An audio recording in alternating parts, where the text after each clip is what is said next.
शुक्लाम्बरधरं विष्णुं शशिवर्णं चतुर्भुजं प्रसन्नवदनं ध्यायेत् सर्वविघ्नोपशान्तये। आपदामपहर्तारं दातारं सर्वसम्पदां लोकाभिरामं श्रीरामं भूयो भूयो నమామ్యహం అని నా రామచంద్రమూర్తికి నమస్కారం చేసుకుని ఆయన చేసిన యుద్ధాన్ని మనం పోయిన వారం వరకు చూసుకుంటూ వచ్చాము. ఆయన తర్వాత ఉపదేశం కూడా చేస్తూ వచ్చారు. మన కరుడికి కర్మల్లో ఉండకు, కర్మలు చేస్తూ ఉన్నావంటే దానివల్ల నశించిపోతావు అని ఆయన చెప్పిన మాట మనవాడు వినలేదు కరుడు. దాంతో సంహారం చేయవలసి వచ్చింది. నేను మళ్ళీ ఇవన్నీ అవసరమాలే, పోనీలే రామచంద్రమూర్తి చెప్పారు, మనం ఒకసారి చదువుకున్నాం కదా అనుకున్నాను. నా కోసము రామచంద్రమూర్తి కరుడికి చెప్పిన ఉపదేశము నా కోసం చెప్తున్నారని నేను కనీసము 2, 3, 4, 5 సార్లు చదువుకున్నాను. ఆయన చెప్పిన కొన్ని శ్లోకాలు ఈ 29వ సర్గలోవి చదువుకున్నాను. అయితే ఇవాళ పోనీలే ఇంకా 31st సర్గ 31వ సర్గ నుంచి చెప్పుకుంటూ వెళ్ళిపోదాము, అవసరమైన వాళ్ళు ఎవరికి వాళ్ళు చదువుకుంటారని అనుకున్నాను. కానీ వెళ్ళాలని మనసు రావట్లేదు. మీకు వినాలనిపిస్తే వినండి, లేకపోతే లేదు. కానీ రామచంద్రమూర్తి మళ్ళీ కర్మ మార్గంలో ఉంటే కలిగే అనర్థం గురించి చెప్తూ ఉన్నారు. నా చెవులకి అదే వినిపిస్తున్నది. రాక్షసుడు ఒకడున్నాడు కరుడని, వాడు వాళ్ళని వీళ్ళని హింసిస్తున్నాడు బ్రాహ్మలను. వాడు రాక్షసుడు కాబట్టి వాడు అట్టానే చేస్తాడు. వాడు చేసిన క్రూర కర్మల్ని చూసి రామచంద్రమూర్తి వరైనా అట్లా చేయకురా అని చెప్తున్నారు అని కథగా ఎందుకు వినిపిస్తుంది నా చెవులకు? రాక్షసులంటే ఎవరు? ఇంద్రియాలతో ఉండి అసువులలో రమించేవాళ్ళు, అసురులు. వాళ్ళు కర్మలు చేసుకుంటూ ఉంటారు. కర్మలు చేసుకుంటూ ఉన్నావంటే నువ్వు నశించిపోతావురా, అట్లా చెయ్యొద్దు అని నా తండ్రి రామచంద్రమూర్తి గురువై చేస్తున్న ప్రవచనమే వినిపిస్తున్నది నాకు. నేనెట్లా దాన్ని చూస్తున్నానో మళ్ళీ చూపిస్తాను. ఎందుకు ఇంతగా చూసుకుంటూ వస్తూ ఉన్నానంటే ఆయన మృదువుగానే చెప్తూ ఉన్నారు, కానీ సీరియస్గా చెప్తూ ఉన్నారు. మృదువుగానే చెప్తున్నారు కానీ సీరియస్గా చెప్తున్నారు. ఆయన ఏం చెప్తున్నారో చూద్దాము. గజములు, అశ్వములు, రథాలు వీటన్నింటితో కూడిన మహాబలంతో కూడి ఉన్నాను నేను. గజం అంటే బుద్ధి, అశ్వములంటే ఇంద్రియాలు, రథము నా దేహము. గజాశ్వరథ సంబాధమైన ఈ బలమున్నది నాకు. దేహేంద్రియ మనసులతో, గజం అంటే మనసైనా కావచ్చు, బుద్ధి అయినా కావచ్చు, ఆ మొత్తం అంతఃకరణం, దాంతో కూడి ఉన్నావురా నువ్వు. వాటితో కూడి ఈ దారుణమైన కర్మ ఎందుకు చేస్తున్నావురా? ఎందుకు దారుణమైన కర్మ అంటే ఆత్మహత్య చేసుకోవడమే దారుణమైన కర్మ. దాన్ని మించి దారుణమైన కర్మ ఇంకొకటి లేను కూడా లేదు. ఆత్మహత్యను మించి, ఆత్మహాని చేసుకుని అనాత్మల్లో తిరగడాన్ని మించిన పాపపు పని ఇంకొకటి, దారుణమైన కర్మ ఇంకొకటి లేను కూడా లేదు. ఆ కర్మలు ఎందుకు చేస్తామంటే కోరికలుంటాయి, లోభితనాలుంటాయి, గృధ ఉంటుంది. ఆ గృధ ఉన్నప్పుడే జుగుప్స, దాచిపెట్టుకోవాలన్నా ఇచ్చ, కోరిక ఎక్కువ ఉంటుంది. రకరకాల విషయాలు దాచిపెట్టుకోవడానికి ప్రయత్నం చేస్తాం. మనం చేస్తున్న కర్మల్లో కర్మలు ఎటువంటివి అంటే కర్మలకి డైరెక్ట్ కనెక్షన్ జుగుప్సతో ఉంటుందంటే గోప్తుమిచ్చ, దాచిపెట్టుకోవాలి. ఏం దాచిపెట్టుకోవాలి? నేనేం చేస్తున్నానో పక్కన వాళ్ళకి తెలియకూడదు. నేను సంపాదించుకుంటున్నది ఏంటో ఎంతో పక్కన వాళ్ళకి తెలియకూడదు. నాలో ఎంత అజ్ఞానం ఉన్నదో, ఎందుకంటే కర్మలు చేసే వాళ్ళకి ఎప్పుడు అజ్ఞానాలే ఉంటాయి. అజ్ఞానం ఉంటేనే, జ్ఞానం నశిస్తేనే కర్మలు చేసేది ఎవరైనా. కాబట్టి నాలో ఉన్న అజ్ఞానం బయటపడకూడదు, దాన్ని దాచిపెట్టుకుంటాను. నాలో ఏమైనా లోపాలుంటే బయటపడకూడదు.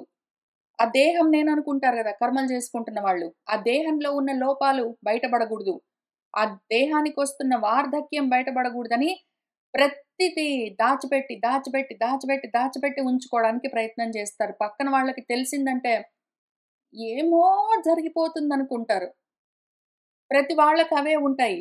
అవే దేహాలు, అవే తాపాలు, అవే మోహాలు, అవే కర్మలు, అవే దాచుకోవడాలుంటాయి.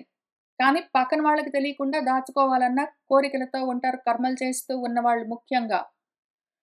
ఈ మాట రామచంద్రమూర్తి జుగుప్స అని వాడారు.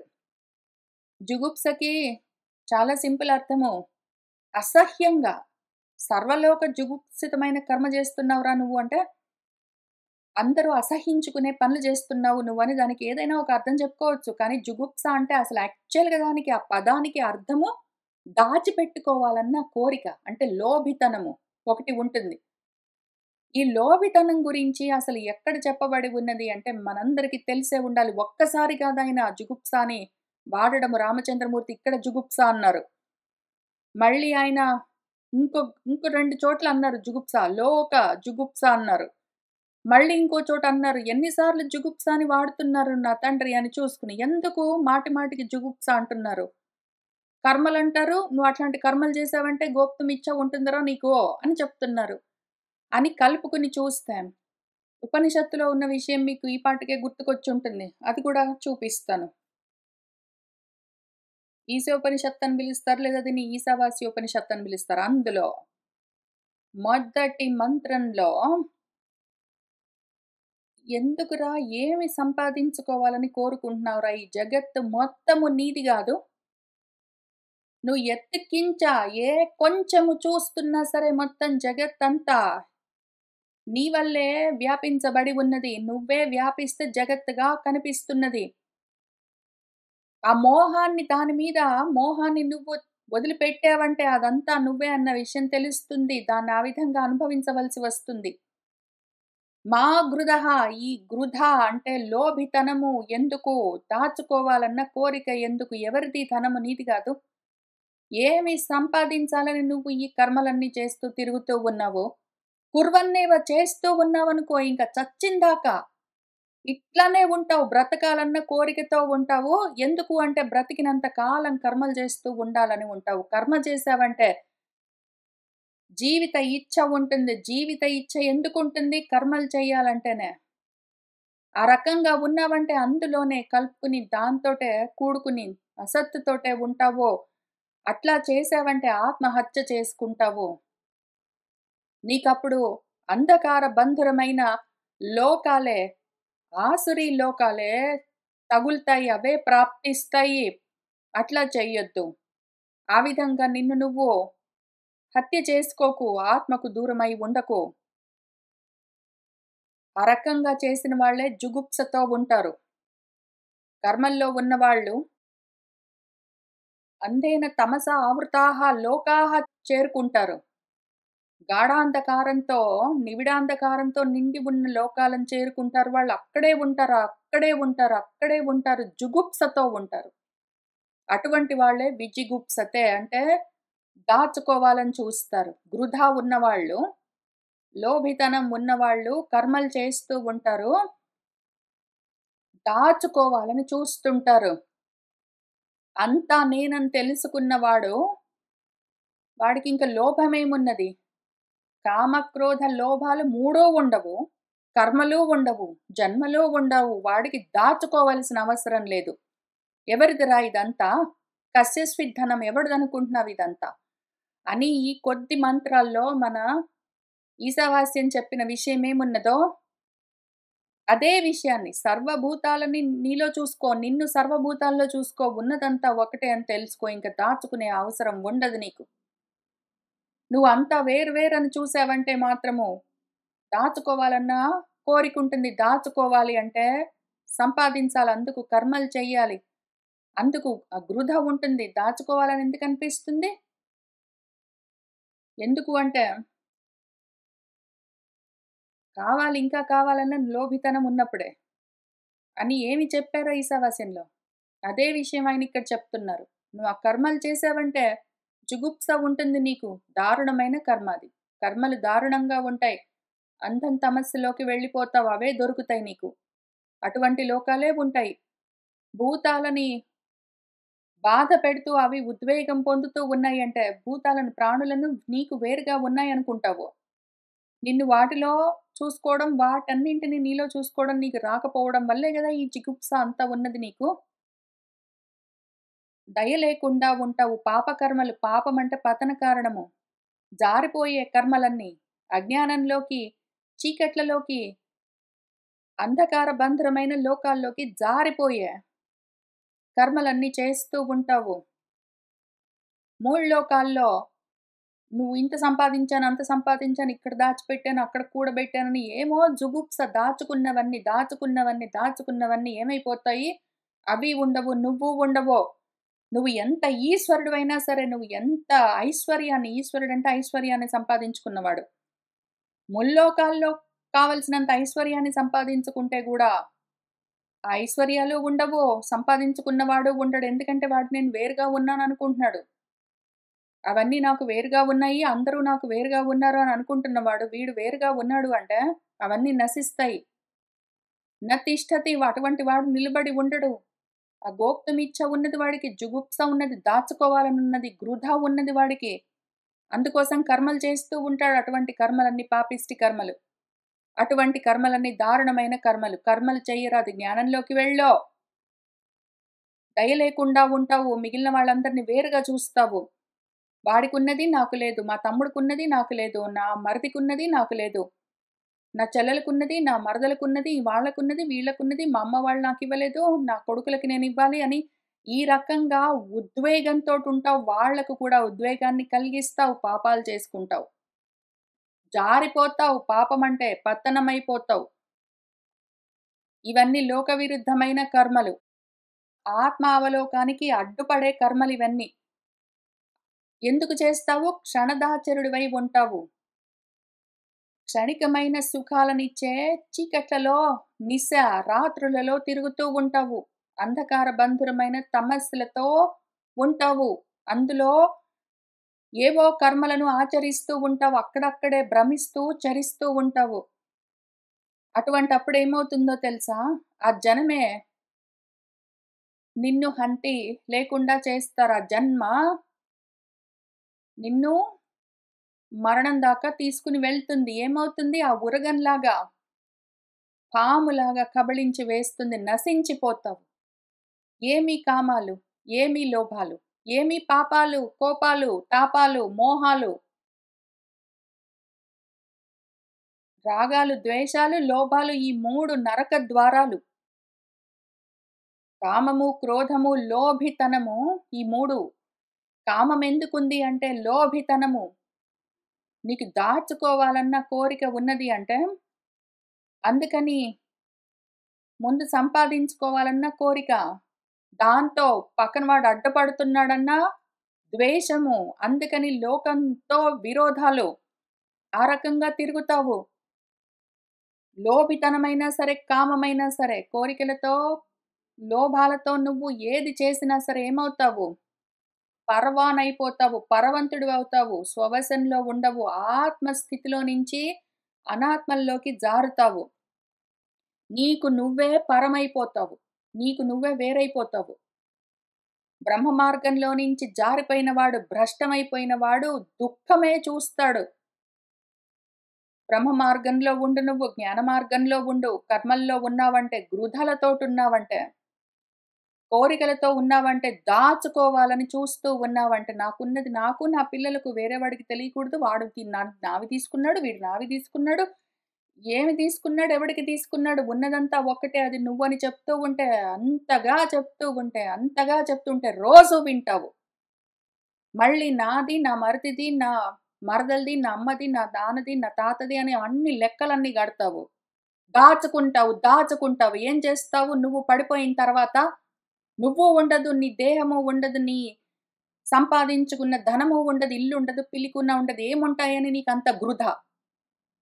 ఎందుకు కాకుండా పోతావు? చీకట్ల లోకాలు పట్టుకుని పోతావు అని ఆయన చెప్తూ ఉన్న విషయము. ఇంకా కొంత చెప్తూ ఉన్నారు. కూర్చుని చదువుకోండి. ఈ జుగుప్స గురించి, ఆ క్రూరమైన పాపపు కర్మల గురించి. ఎంత ఐశ్వర్యాన్ని నువ్వు దోచుకుంటావు, దాచుకుంటావో? ఎంత దాచుకుంటావు? ఎంత ఐశ్వర్యం కావాలి నీకు? ఎంతైతే చాలు?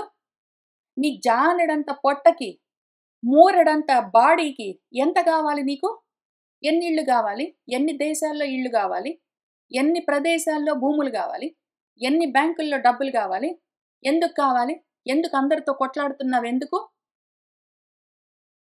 ఎంత ఐశ్వర్యం ఉంటే చాలనుకుంటున్నావు? ఎందుకీ జుగుప్స ఎందుకు నీకు? ఇంత గోప్తమిచ్చ దాచుకోవాలన్నది? క్రూరమైన స్వభావమది. శీర్ణమూలాః ద్రుమాః ఇవ. మొదలెండిపోయిన చెట్టులాగా కూలిపోతావు రేపు. ఉంటాయా నువ్వు దాచుకున్న ఇళ్ళు, నీ డబ్బులు, నువ్వు పెంచుకున్న కక్షలు, కార్పణ్యాలు, ద్వేషాలు ఉంటాయా? ఎందుకీ పాపకర్మలన్నీ చేస్తావు? చిరకాలం చేస్తావు. నువ్వు నిలబడతావా అవుండడానికి?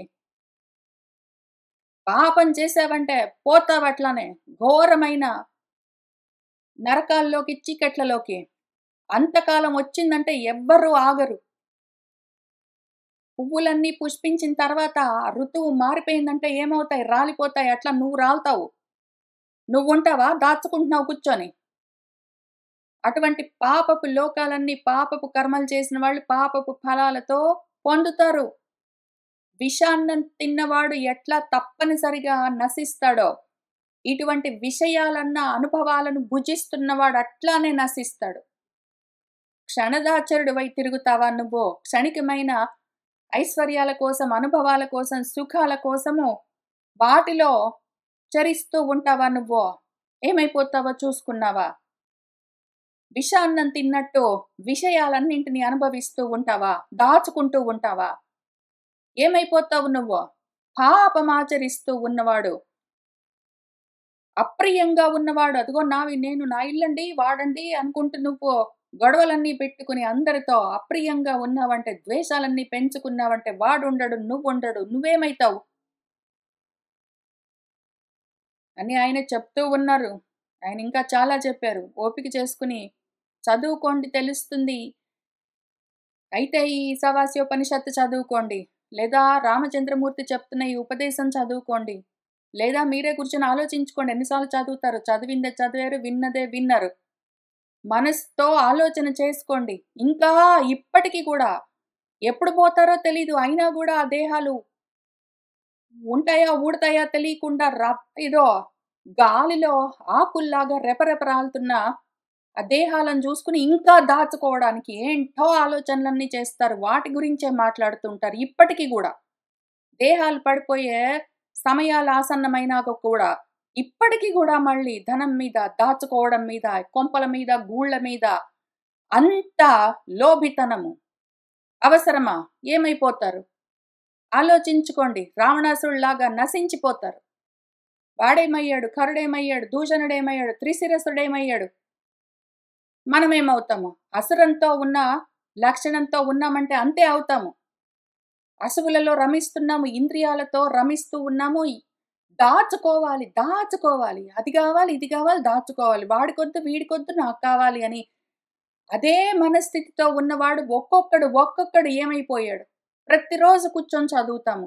మళ్ళీ మొదటికొస్తాము. మళ్ళీ దాచుకోవడము వృధా. నాకెంత అవసరమో దాన్ని పక్కనుంచుకుందాము, శాంతిగా ఉందాము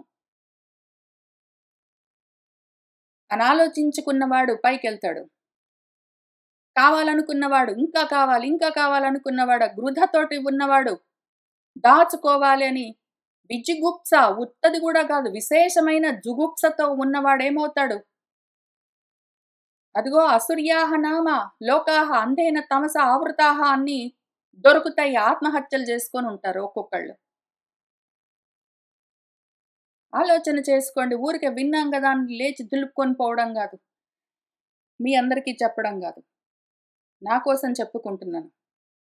ఇక్కడ రామచంద్రమూర్తి ఎట్లా చెప్పారో, ఇక్కడ వేద ఋషులేం చెప్పారో, భగవద్గీతలో భగవంతుడు ఏం చెప్పారో, ఎందుకు నీకంత లోభితనం, ఎందుకంత గృధ, ఎందుకంత జుగుప్స, ఆగు ఆలోచించు అని ఏం చెప్తున్నారో అవన్నీ నేను ఎంతో కొంత ప్రతిరోజు చేయడానికి ప్రయత్నం చేసుకుంటూనే ఉన్నాను. అందుకోసం చదువుకుంటున్నాను.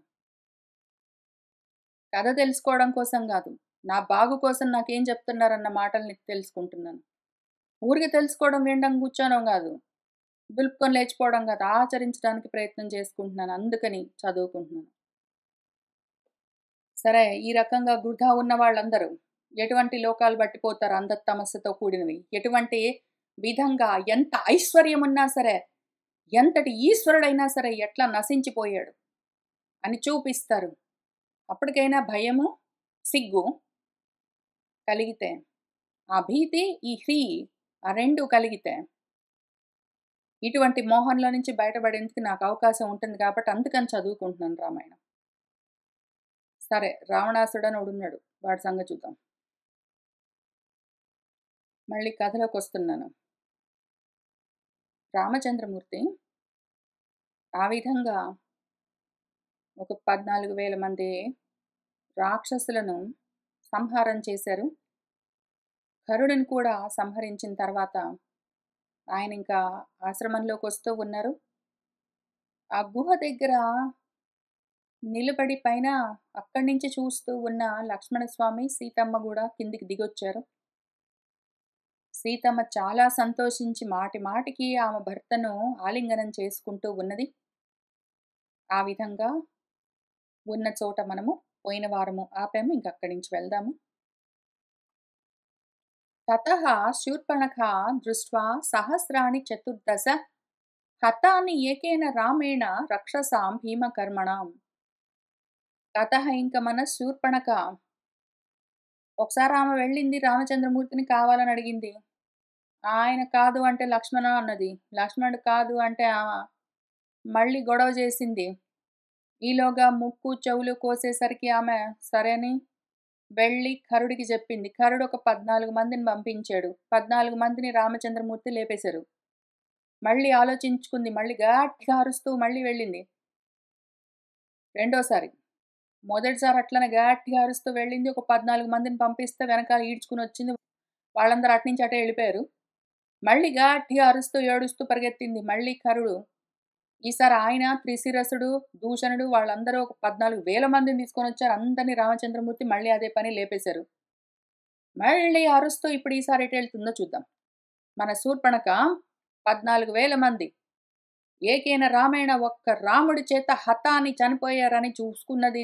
దృష్ట్వా చూసి వాళ్ళు మామూలు వాళ్ళేంటి, వాళ్ళు మామూలు వాళ్ళే 14,000 మంది భయంకరమైన కర్మలు చేయగలిగిన రాక్షసులు మొత్తం అందరూ దెబ్బకి లేచిపోయారు. ఇంకిట్లా కాదని దూషణంచ ఖరంచ ఏవ హతం త్రిశిరసా సహ దృష్ట్వా పునః మహానాదం ననాద జలదహ యథ. ఆమెకు వచ్చింది ఇంకా మళ్ళా బీపీ వచ్చింది, ఆమెకు మహాకోపం వచ్చింది. 14,000 మంది ప్లస్ దూషణుడు అండ్ కరుడు ఆల్సో త్రిశిరసుడు హతం మొత్తం ఖతం అయిపోయారని చూసుకుని దృష్ట్వా పునః మళ్ళీ జలదహయధా మబ్బులాగా ఒక మేఘంలాగా గర్జించింది, మహానాదం పెట్టింది ఆమె అరుస్తూ. సా దృష్ట్వా కర్మ రామస్య కృతం అన్యైః సుదుష్కరం జగామ పరమోద్విగ్న లంకాం రావణ పాలితాం. సా మన శూర్పణఖ అక్కయ్య సుదుష్కరమైన ఆ కర్మ రాముడి చేత కృతం చెయ్యబడ్డదని చూసి ఇంకిట్లా కాదు, చిన్న చితక వాళ్ళతోటి పనికిరాదు, పెద్దవాడికే చెప్దాం పొయ్యి అనుకుని పరమ ఉద్విగ్నతతో రావణుడి చేత పాలించబడుతున్న లంక దగ్గరికి జగామ వెళ్ళింది. ఇంకా మహాకోపంతో, దుఃఖంతో, తాపంతో, మోహంతో, అక్కసుతో, అన్నిటితో. కొంచెం తెలివితో వెళ్ళుంటే మాత్రం వేరే రకం ఉండేది. అది తప్ప మిగిలిన వాటన్నింటితో వెళ్ళింది. సా దదర్శ విమానాగ్రే రావణం దీప్త తేజసం ఉపోపవిష్టం సచివైః మరుద్భిః ఇవ వాసవం. సా మన అక్కయ్య అక్కడ విమానాగ్రం పెద్ద భవంతి ఉన్నది, 7 అంతస్తుల మేడ, దాన్ని విమానం అని పిలుస్తారు. ఆ పైన కూర్చుని ఉన్నాడు ఆయన, ఉపోపవిష్టం. మన రావణాసురుడు జ్వలిస్తున్న తేజస్సుతో ఉన్నాడు. సచివైః తన సహాయకులతో పాటు కూర్చుని ఉన్నాడు. వాసవుడు ఇంద్రుడు మరుత్ గణాలతో కూడి కూర్చున్నంత దర్పంతో అక్కడ కూర్చుని ఉన్నాడు. ఆయన్ని చూసింది.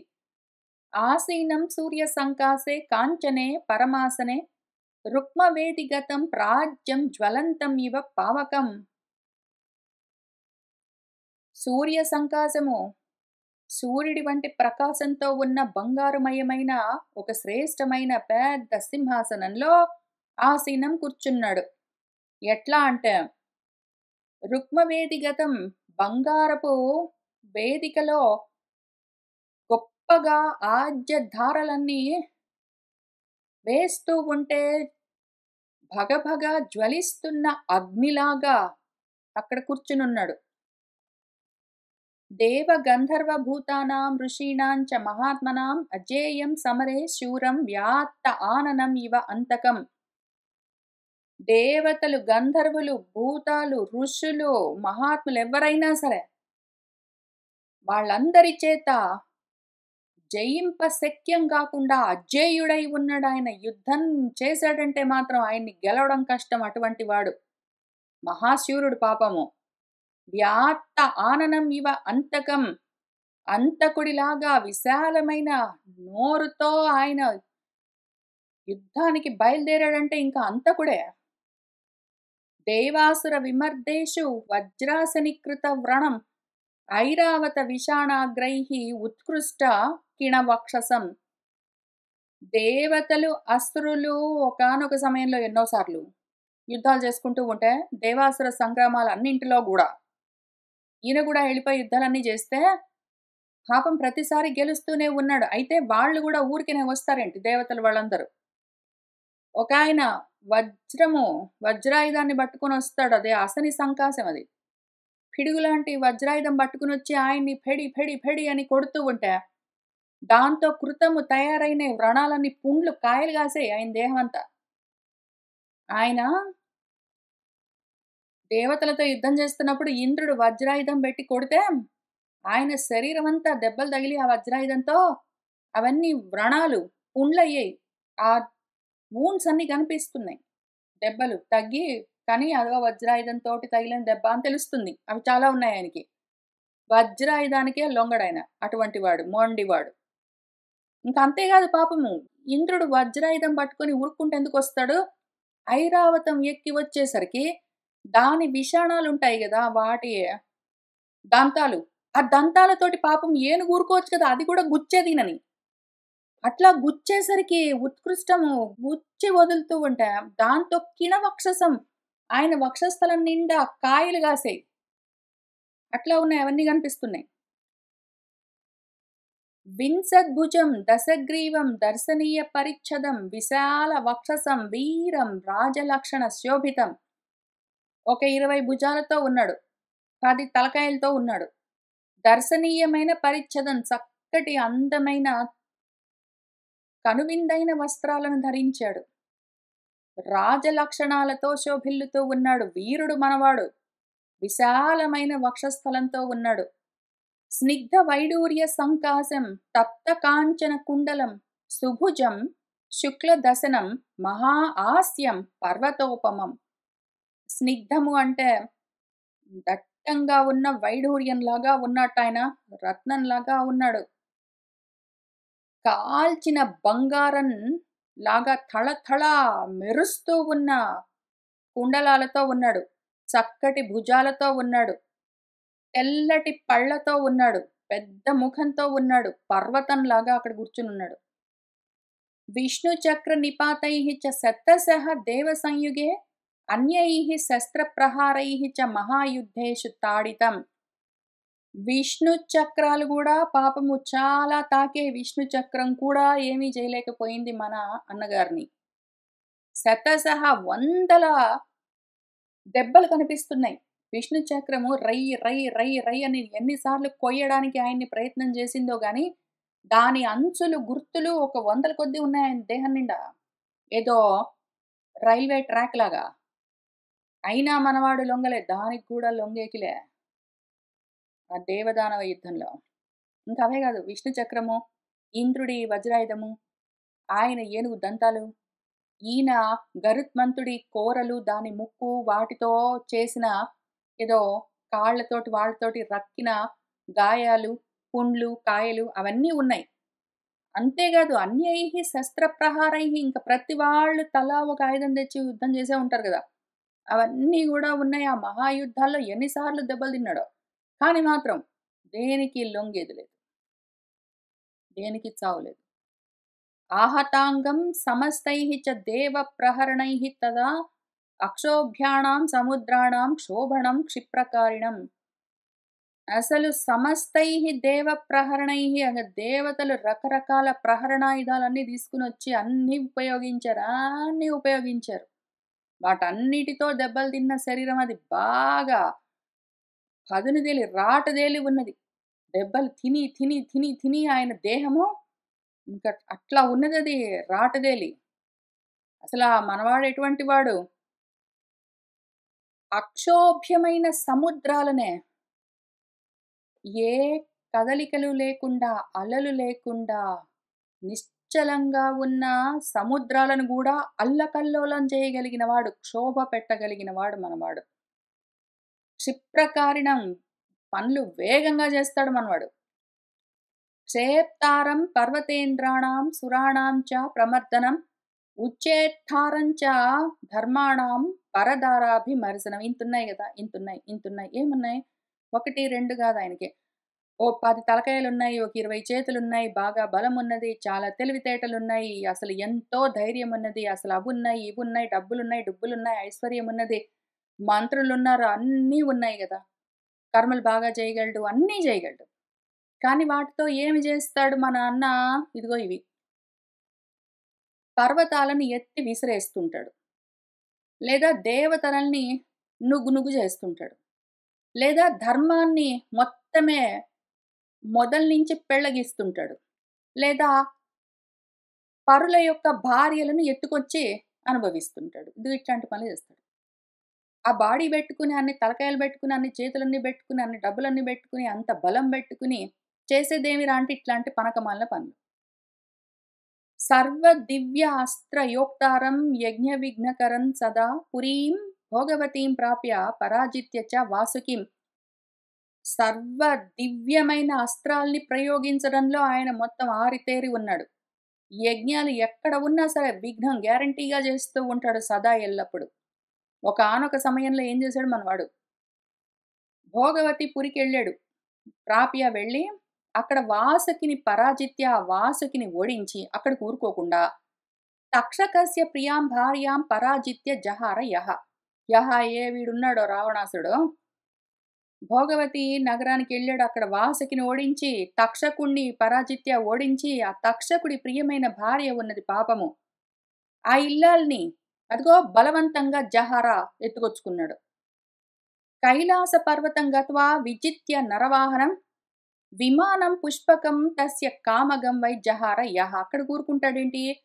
కైలాస పర్వతానికి వెళ్ళి అక్కడికి నరవాహనం ఉన్నవాడు మన కుబేరుడు ఆయన్ని విజిత్య ఓడించి ఆయన దగ్గర ఉన్న ఆయన యొక్క కామగమనం చేసే పుష్పక విమానం అని ఒకటి ఉంది పాపం ఆయన దగ్గర ప్రైజ్డ్ ఏదో కారు చాలా విలువైన కారు ఒకటి దాన్ని జహారహ ఎత్తుకొచ్చుకున్నాడు.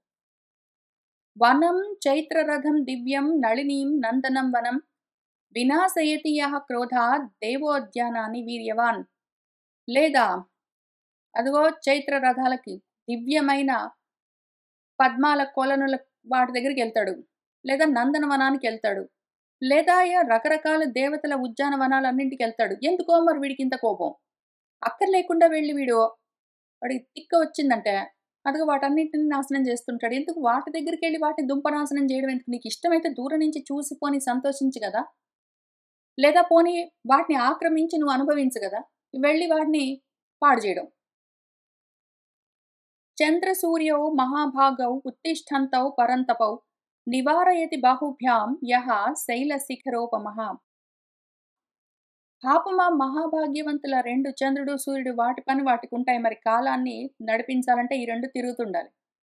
అవి ఉత్తిష్టంతో ఆ పరంతపుల 2 లేస్తుంటే చంద్రోదయం అవుతుంటే చంద్రుడిని, సూర్యోదయం అవుతుంటే సూర్యుడిని రెండిటిని వీడి బాహుబలం అంతా 1, 2 కాదు 20 చేతులు పెట్టుకుని పని లేక పాట లేక కూర్చున్నాడు. అందుకనే శైల శిఖరోపమ అసలు పర్వతంలా వీడేమో పర్వతంలాగా ఉంటాడు. ఒక పర్వతంలాగా పర్వతానికి ఉన్నట్టు ఏవో 20 చేతులన్నీ పెట్టుకుని వాటికి అడ్డం పడిపోతాడు. వాటిని వాటి పని చేసుకొనివ్వడు. ఇంక మనవాడు ఆ 10 తలకాయల్ని బెట్టుకొని, 20 చేతుల్ని బెట్టుకొని ఏమిరా సాధించిందంటే ఇదిగో ఇది. దశవర్ష సహస్రాణి తపః తప్త్వా మహావనే పురా స్వయంభువే ధీరః శిరాంసి ఉపజహార యః. ఒకానొక సమయంలో మహావనంలో ఒక 10 సంవత్సరాలు భయంకరమైన తపస్సు తపించి, ఒకానొక సమయంలో ఆ ధీరుడు స్వయంభువుడికి తన 10 తలకాయల్ని సమర్పించాట. మామూలుగా ఈ విషయం చాలా మంచిది. 10 తలకాయలు మనకి ఉన్న 10 తలకాయలు అంటే 10 ఇంద్రియాలు ప్లస్ 1 మనస్సు మొత్తం 11 తలకాయల్ని తీసుకెళ్ళి ముందు ఆ 11ని సబ్డ్యూ చేసి, కంట్రోల్ చేసి, నిగ్రహించిన తర్వాత మిగిలిన ఒక్క తలకాయ ఉంది గదా!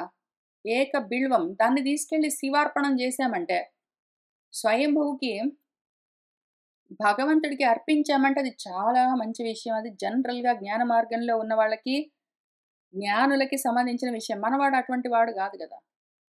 మనవాడేం జేసుంటాడు, ఆ తలకాయలు 10 తెంపుంటాడు. వాడే కత్తి బెట్టి కసా వాడి 10 తలకాయలు కోసుకొని, మరి ఆ తపస్సులో అంత తపించి 10 తలకాయల్ని కోసేసి సమర్పించేసరికి ఇంకేం జేయాలో తోచక, మన బ్రహ్మదేవుడికి కూడా వాడడిగిన వరం ఇవ్వవలసి వచ్చింది మరి. అటువంటి భయంకరమైన, తీవ్రమైన తపస్సు. ఏమైనా తపస్సంటే తపము అంటే జ్ఞానము అని ఏది అర్థం ఉందో అది గాదు గదా! మనవాడికి. తపించడం అంటే భయంకరంగా హింసించుకోవడమే గదా! అట్ట జేసుకున్నాడు ఓసారి 10 తలకాయలు తెంపి బ్రహ్మదేవుడికి జూపిస్తే బ్రహ్మదేవుడు తట్టుకోలేక పాపము వరం ఇవ్వవలసొచ్చింది. దేవ, దానవ, గంధర్వ, పిశాచ, పతగ, ఉరగైః అభయం యస్య సంగ్రామే మృత్యుతః మానుషాత్ ఋతే అని కోరుకున్నాడు.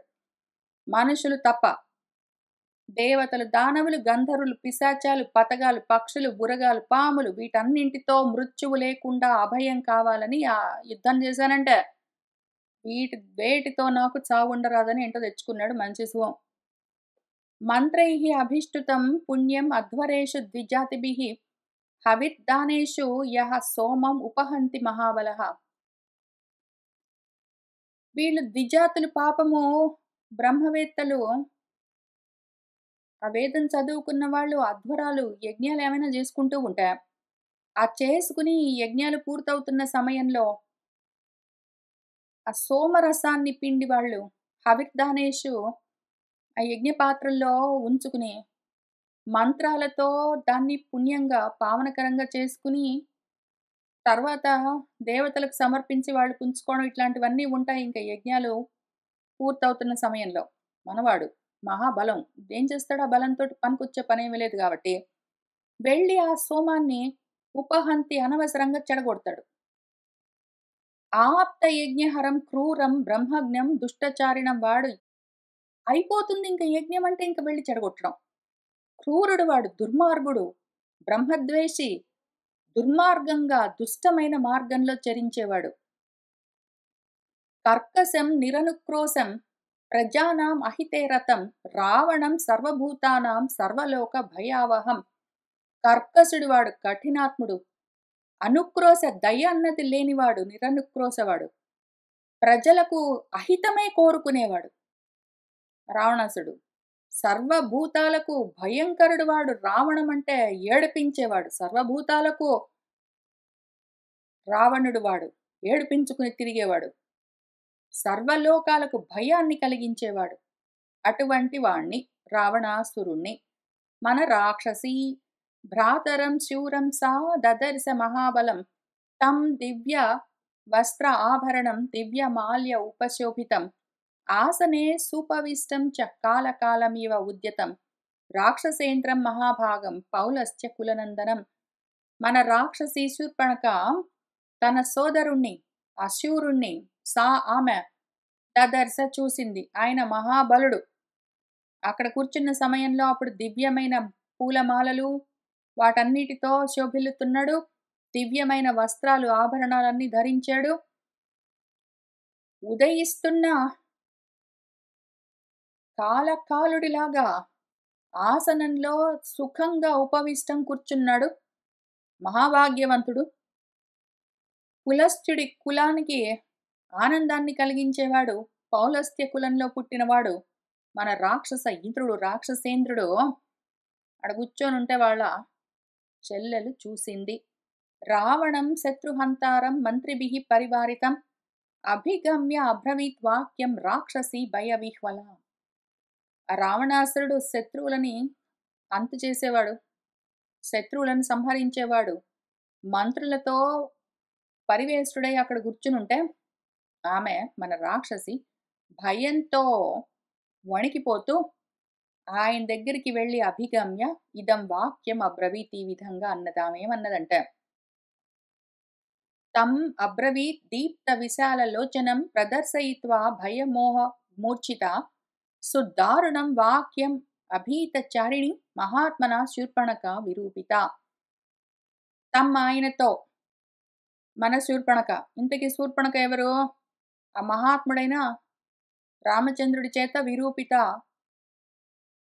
ఆ రూపాన్ని పోగొట్టుకున్నది, విరూపంగా తయారైంది. రామచంద్రమూర్తి చెప్తే లక్ష్మణస్వామి ముక్కు చెవులు కోసేసేసరికి ఆ విధంగా విరూపంగా తయారై ఉన్నది ఆమె. అసలు జనరలీ అభీతచారిణి, భయం అన్నది లేకుండా తిరిగే ఆ రాక్షసి ఇప్పుడు అదిగో భయంతో, పాపం మోహంతో వణికిపోతూ ఉన్నది. దాన్నే ప్రదర్శిస్తూ, అసలు జనరల్గా భయం అన్నది తెలియని ఆ రాక్షసి ఇప్పుడు భయంతో వణికిపోతూ మోహంతో ఉండి దాన్ని చూపిస్తూ ఆ భయాన్ని సుదారుణమైన ఈ మాటలను, వాక్యాన్ని, దీప్త విశాల లోచనం జ్వలిస్తున్న విశాలమైన కన్నులతో ఉన్నవాడు ఆమెను చూసి కళ్ళు పెద్దవి చేసి ఎందుకు వచ్చిందని అడుగుతూ ఉన్న తన సోదరుడితో ఈ విధంగా అబ్రవీత్ అన్నది. इति आर्षे वाल्मीकि आदिकाव्ये रामायणे अरण्यकाण्डे 31 सर्ग संपूर्णं. ततः इंकప్పుడు శూర్పణఖ దీన రావణం లోక రావణం అమాత్య మధ్య సంక్రుద్ధ పరుషం వాక్యం అబ్రవీత్. తతః ఇంక మన శూర్పణఖ పాపం మహాదీనురాలు లోకాన్ని మొత్తాన్ని ఏడిపించుకుని తినే రావణాసుడి దగ్గరికి వెళ్ళి మహాకోపంతో ఆ అమాత్యుల మధ్యలో, పాపం ఆయన మంత్రుల మధ్యలో కూర్చొని ఏదో మాట్లాడుకుంటున్నాడు. పొద్దున్నే మీటింగ్ 7 o'clock మీటింగ్ నడుస్తుంది, స్క్రమ్ కాల్. ఇంకెళ్ళింది ఈ మధ్యలో ఆ పరుషమైన వాక్యాలతో ఆయనతో ఈ విధంగా అంటూ ఉన్నది.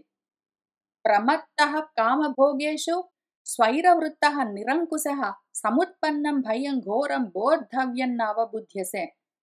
ప్రమత్తుడివై ఉన్నావే, ఇంత మత్తులో ఉన్నావో, కామభోగాలతో మత్తెక్కి ఉన్నావు, స్వైర విహారాలన్నీ చేస్తూ ఉన్నావు, నిరంకుశంగా నిన్ను అడ్డుకునేవాడు లేకుండా, అడ్డు అదుపు లేకుండా కోరికలతో తిరుగుతూ ప్రమత్తుడివై ఉన్నావు నువ్వు. ఇంత భయంకరమైన ఘోరమైన భయము మనకు ఇంత ఆపద వాటిల్లుతూ ఉంటే బోద్ధవ్యం తెలుసుకోవలసిన దాన్ని పక్కన పెట్టి నా అవబుద్ధ్యసే తెలుసుకోకుండా, మనకింత కష్టం వచ్చింది, ఇంత భయం కలుగుతున్నదని చూసుకోకుండా, పట్టించుకోకుండా ఉన్నావే. సక్తం గ్రామ్యేషు భోగేషు కామవృత్తం మహీపతిం లుబ్ధం న బహుమన్యంతే శ్మశాన అగ్నిమీవ ప్రజాహ. ఏ రాజైతే కామాత్ముడై ఉంటాడో, గ్రామ్య భోగాల్లో ఆసక్తితో ఉంటాడో, లోభితనంతో లుబ్ధుడై ఉంటాడో, అటువంటి వాణ్ణి చూసి ప్రజలు శ్మశానంలో అగ్నిలాగా ఏమాత్రం గౌరవం చూపించరు. ఏదో యజ్ఞకుండంలోని అగ్ని అంటే గౌరవం చూపిస్తారు, శ్మశానంలో అగ్ని ఎవడు పట్టించుకుంటాడు? అట్లా ఆ రాజులో ఎంత తేజస్సున్నా కూడా వాడు కామాల్లో, భోగాల్లో, లోభితనాల్లో తిరుగుతున్నాడంటే వాడిని ఎవ్వరూ గౌరవించరు. స్వయం కార్యాణి యః కాలే నానుతిష్ఠతి పార్థివః సహతు వై సహ రాజ్యేన తైః చ కార్యైః వినశ్యతి. పార్థివః రాజు ఎవరైనా సరే స్వయంగా తను చేయవలసిన పనులు తను చేయకుండా, ఏ కాలంలో ఏ పనులు చేయాలో అవి చూసుకోకుండా ఉన్నాడంటే వాడు ఆ పనులు ఎట్లా చెడగొట్టుకుంటాడు, ఆ కార్యాలతో పాటు అసలు తన రాజ్యాన్ని కూడా పోగొట్టుకుని వాడు కూడా నశించిపోతాడు. అయుక్త చారం దుర్దర్శం అస్వాధీనం నరాధిపం వర్జయంతి నరాహ దూరాత్ నదీ పంకాం ఇవ ద్విపాహ. అయుక్త చారుడు, చారులు అంటే గూఢచారులు అట్లా, సీక్రెట్ సర్వీసెస్ ఉండాలి మరి. ఎక్కడేం జరుగుతున్నది తన రాజ్యంలో అని తెలుసుకుంటూ ఉండాలి. ఎప్పటికప్పుడు ఆ వార్తలు చేరవేసేందుకు ఎవరో ఒకళ్ళు ఉండాలి. నీకు లేరు? అక్కడ అంత యుద్ధం జరుగుతూ ఉన్నది. నీ వాళ్ళందరూ చనిపోతూ ఉన్నారు. మొత్తం అంతా భూమికి అంటుకున్నారు. అయినా గూడా నీకు తెలీదు గదూ! నేనొచ్చి చెప్పాల్సొచ్చింది నీకు. ఆ విధంగా యుక్తమైన చారులు లేకుండా ఉన్నవాడు. దుర్దర్శం పోనీ వాడి దగ్గరికెళ్లి చెప్దామా అంటే, వాడు దొరకడు. నాకంటే ఏదో నేను రాగలను గాబట్టి, నీ చెల్లెలిని గాబట్టి నేనొచ్చి చెప్తున్నాను. అసలు నీ దగ్గరికొచ్చి ఇక్కడ జరుగుతున్న విషయాలు చెప్పడానికి గూడా ఎవడు లేడనుకో. నువ్వు వాళ్ళకి దొరకనే దొరకవనుకో. పైగా అస్వాధీనం. నీ వాళ్ళెవరు నీ స్వాధీనంలో లేరు. వాళ్ళెవరెవరో ఎక్కడెక్కడో ఉంటారు. ఏవేవో యుద్ధాలు చేసుకుంటారు, బతుకుతుంటారు, చస్తూ ఉంటారు. వాళ్ళందరూ వాళ్ళ సంగతి జూసుకుంటారు. నువ్వుండి ఇప్పుడేమి సాధిస్తున్నావు అక్కడ వాళ్ళని పట్టించుకోకుండా? ఆ రకంగా రాజుగారు ఎవరైనా ఉన్నారంటే, వాడిని నరాహ మనుషులందరూ వదిలిపెట్టేస్తారు. ఎందుకు మనకు పనికిమాలినవాడని. ఎట్లా ద్విపాహ ఏనుగులని నదీ పంకామివ బురదతో నిండిన నీటి దగ్గరికి ఏనుగులు ఎక్కడికైనా వెళ్తాయా? వెళ్ళవు గదా! దూరం నుంచి చూసి బురదతోటి నిండున్నయి. ఆ నీళ్లు మనకు పనికిరావు అని ఏనుగులెట్లా దూరంగా వెళ్ళిపోతాయో, అట్లా పనికిమాలిన వాడు వీడు అని ఆ రాజును వదిలిపెట్టేస్తారు ప్రజలు. ఏన రక్షంతి విషయం అశ్వాధీన నరాధిపాః తేన వృద్ధ్యా ప్రకాశంతే గిరయః సాగరే యథా. ఏ నరాధిపాః ఏ రాజులైతే అస్వాధీనాః వాళ్ళ స్వాధీనంలో వాళ్ళ కోశాగారమూ లేదు. వాళ్ళ రక్షక దళమూ లేదు. దానికి గూఢచారులు వాడి స్వాధీనంలో లేరు. అసలు ఎవ్వరూ వాడి మాట వినరు. వాళ్ళిష్టమొచ్చింది వాళ్ళు చేసుకుంటారు. వీడికేమీ తెలీదు. ఆ రకంగా ఉన్నవాడెవడున్నాడో, అటువంటి రాజులు విషయం న రక్షంతి వాళ్ళ విషయం అంటే రాజ్యాన్ని రక్షించకపోతే ఇంక వాడు ఉండి ఏమి ఉపయోగము? ఏదో కొండలున్నాయనుకో, బాగా పెద్దగా పెరిగాయి. కానీ అవి సముద్రంలో పెరిగాయనుకో ఎవడికి తెలుస్తుంది? అట్లా నువ్వు ఎంత వృద్ధితోటి ఉన్నా, నువ్వు ఎన్ని ఉంగరాలు, టింగరాలు, కుండరాలు, కిరీటాలు పెట్టుకొని, పట్టుబట్టలు కట్టుకొని కూర్చున్నా, ఏం జరుగుతుందో తెలియకపోతే నీకున్నవన్నీ ఏం ప్రకాశించవో. ఆత్మవద్భిః విగృహ్య త్వం దేవగంధర్వ దానవైః అయుక్తచారః చపలః కథం రాజా భవిష్యసి. ఆత్మవంతులు వాళ్ళు, దేవతలు, గంధర్వులు, దానవులు వాళ్ళందరూ ఊరికే ఉంటారేంటి? చాలా అభిమానవంతులు. వాళ్ళతోటి అనవసరంగా విగ్రహాలు, యుద్ధాలన్నీ పెట్టుకున్నావు. వాళ్ళు ఊరుకుంటారా? వాళ్ళు తిరగబడితే? నీ మీద వాళ్ళు యుద్ధానికొస్తే? ఆ విధంగా చేస్తూ ఉన్నారని కూడా నువ్వు తెలియకుండా అన్యాయంగా, అయోమయంగా ఇక్కడ కూర్చుంటే? నీకు చారులు ఏం జరుగుతుందనొచ్చి చెప్పేవాళ్ళెవరూ లేకపాయా? నీకేమో చపల చిత్తము ఎక్కడెక్కడో నీ మనసులన్నీ కోరికల మీద ఉంటాయి. ఏదో అనుభవిస్తూ తిరుగుతుంటావో. అటువంటి నువ్వు రాజా కథం భవిష్యసి నువ్వు రాజువెట్లా అయ్యావో? త్వం తు బాలస్వభావః చ బుద్ధిహీనః చ రాక్షసా జ్ఞాతవ్యం తు న జానీషే కథం రాజా భవిష్యసి. ఓ రాక్షసుడా! ఇంత బుద్ధి లేనివాడివే, బుద్ధిహీనుడివి. చిన్న పిల్లవాడిలాగా ఉన్నావే నీ స్వభావము నువ్వు. జ్ఞాతవ్యం తెలుసుకోవలసిన దాన్ని నా జానీషే తెలుసుకోలేకుండా ఉన్నవాడివి. రాజుగా కథం భవిష్యసి ఎట్లా ఉన్నావో? ఏషాం చారః చ కోశః చ నయః చ జయతాం వర అశ్వాధీనాః నరేంద్రాణాం ప్రాకృతైః తే జనైః సమాః. జయిస్తాను, జయిస్తాను యుద్ధానికెళ్తే జయిస్తావు సరే. యుద్ధం అయిపోయిన తర్వాత మిగిలిన టైంలో ప్రజల్ని చూసుకోవద్దు? నువ్వు ఎవరితోటి యుద్ధం చేసావో వాళ్ళు మళ్ళీ తిరగబడతారేమో ఆ విషయాలన్నీ పట్టించుకోవద్దు?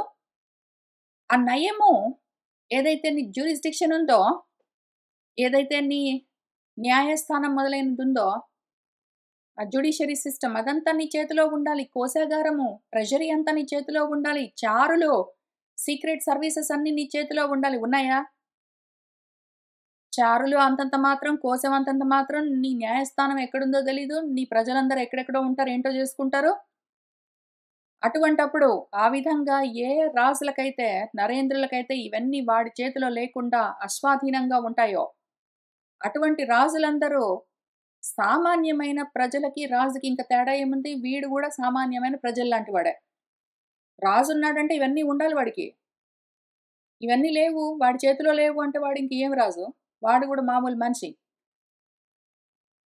యస్మాత్ పశ్యంతే దూరస్థాన్ సర్వాన్ అర్థాన్ నరాధిపాః చారేణ తస్మాత్ ఉచ్యంతే రాజానః దీర్ఘచక్షుషః. యస్మాత్ ఏదైతే నరాధిపాః రాజులందరూ దూరస్థాన్ సర్వాన్ అర్థాన్ దూరంగా తన రాజ్యంలో మూల మూలల జరుగుతున్నవి మొత్తం అన్నీ తెలుసుకుని ఉంటూ ఉండాలి. ఎట్లా అంటే చారేణ తన చారుల చేత సమాచారాన్ని అందించే వాళ్ళందరితో ఎక్కడెక్కడ ఏమి జరుగుతున్నాయి రాజ్యంలో అన్ని చోట్ల జరిగేవన్నీ పశ్యంతి చూస్తూ ఉంటాడు వాడు. రాజు ప్రతి చోటికి ఫిజికల్‌గా వెళ్ళడు గదా! వాడి దగ్గర ఉన్న చారులు ఈ సమాచారాన్ని అందజేస్తూ ఉంటారు. దాంతో అంతా చూస్తూ ఉండాలి రాజు. తస్మాత్ కాబట్టి రాజానః రాజులను దీర్ఘచక్షుషః రాజు చాలా దూరదృష్టి కలవాడండి అని చెప్పుకుంటూ ఉంటారు. నీకేముందక్కడ? లేదు గదా! ఇంక కూర్చో. అయుక్తచారం మన్యే త్వాం ప్రాకృతైః సచివైః వృతం స్వజనం తు జనస్థానే హతం యః నావబుధ్యసే. నీకు చారులు లేరు, వచ్చి సమాచారాన్ని చేరవేసేవాళ్ళు లేరు. ఆ విధంగా త్వాం నువ్వు ఉన్నావని మన్యే అనుకుంటున్నాను. ఇక్కడ కూర్చొని ఏం చేసావు? ఇదో నీలాంటి పనకమాలిన మామూలు మనుషులందరినీ సచివులందరినీ బెట్టుకున్నావు. నీలాంటి వాళ్ళే నీ సచివులు గూడా. వాళ్ళకి గూడా ఏమీ తెలీదు. వాళ్ళేమైనా చారుల దగ్గర నుంచి సమాచారం తీసుకొచ్చి నీకు చెప్పారా? పొద్దున్నే మీటింగ్ బెట్టుకున్నావు. ఏమైంది? వాళ్ళు కూర్చున్నారు, నువ్వు కూర్చుంటావు. నీకెంత తెలుసో వాళ్ళకంత తెలుసు. నీ స్వజనం అక్కడ జనస్థానంలో హతమైపోతే గూడా నీకు తెలుసుకోకుండా ఉన్నావు. నా అవబుద్ధ్యసే. చతుర్దశ సహస్రాణి రక్షసాం క్రూరకర్మణాం హతాని ఏకేన రామేణ ఖరః చ సహ దూషణః. 14,000 మందయ్యా, 14,000 మంది. అన్నయ్య, క్రూర కర్మలు చేయగలిగిన రాక్షసులు మొత్తం ఖరుడు, దూషణుడితో సహా ఒక్క రాముడితో చనిపోయారు. తెలుసా నీకా విషయం? పోనీ నీ మంత్రులకు తెలుసా? మరేం మీటింగ్ ఇక్కడ నడుస్తుంది? ఋషీణాం అభయం దత్తం కృతక్షేమాః చ దండకాః దర్శితం చ జనస్థానం రామేణ అక్లిష్ట కర్మణ. అదో అక్లిష్టంగా ఎంత ఈజీగా చేశాడనుకున్నావు రాముడు ఆ పని. ఋషులకు అభయాన్ని ఇస్తానన్నాడు, ఇచ్చాడు. దండక వనాన్ని మొత్తాన్ని క్షేమకరంగా తయారు చేస్తాను వాళ్ళ కోసం అన్నాడు, చేశాడు.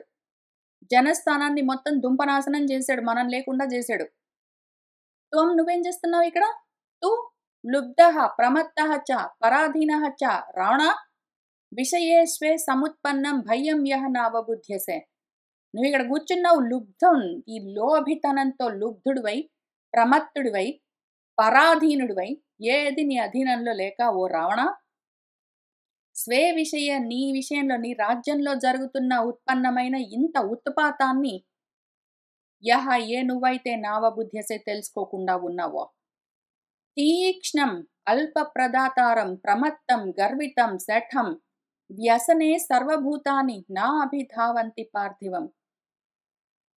ఒకవేళ సర్వభూతాలకు ప్రజలకు ఏమైనా వ్యసనం కష్టం వచ్చిందనుకో, వాళ్ళు నీ దగ్గరకు వస్తారనుకుంటున్నావా?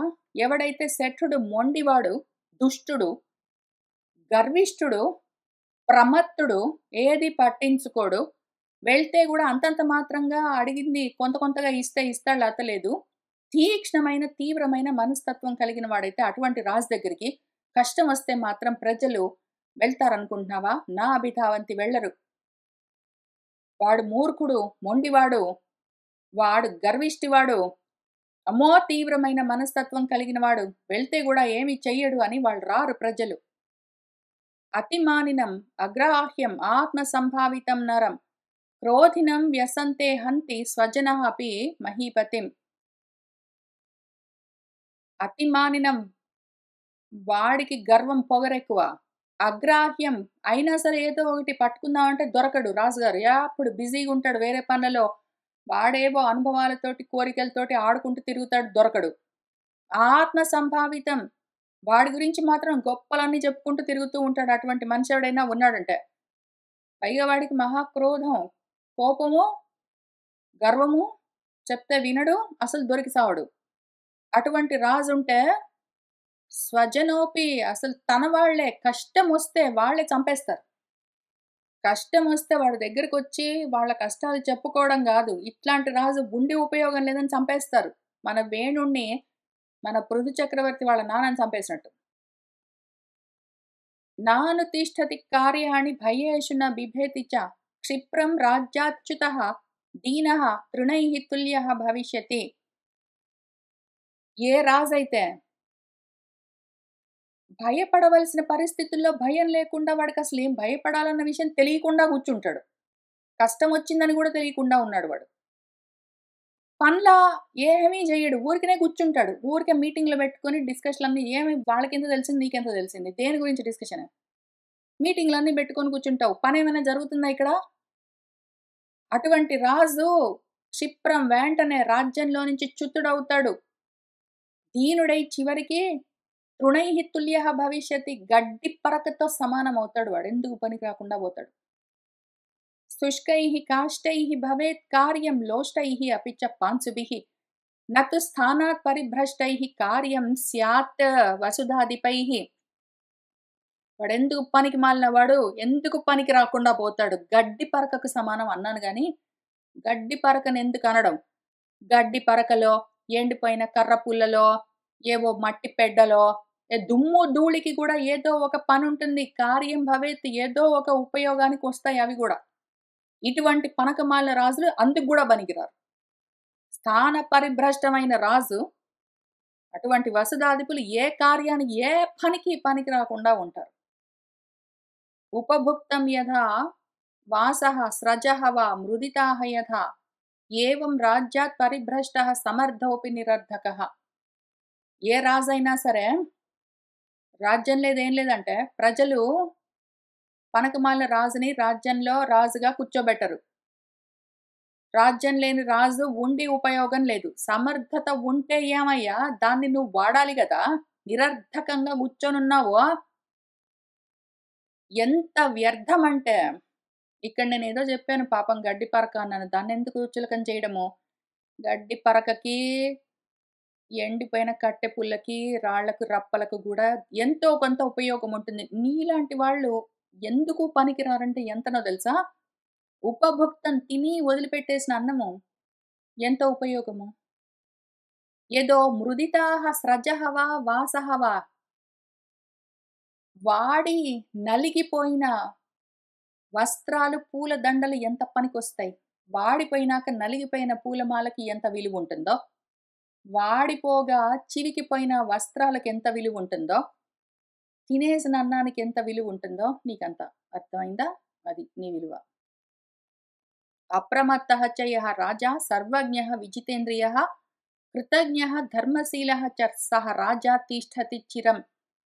ఏ రాజైతే అప్రమత్తంగా ఉంటాడో, సర్వజ్ఞము అంతా జరుగుతున్నదంతా తెలుసుకుంటూ ఉంటాడో, ఇంద్రియ నిగ్రహాన్ని సాధించి ఉన్నాడో, ధర్మము స్వభావంగా కలిగి ఉన్నాడో, జరుగుతూ ఉన్న పనులన్నీ తెలుసుకుంటూ ఉన్నాడో, అటువంటి రాజు చిరకాలము ఉంటాడు.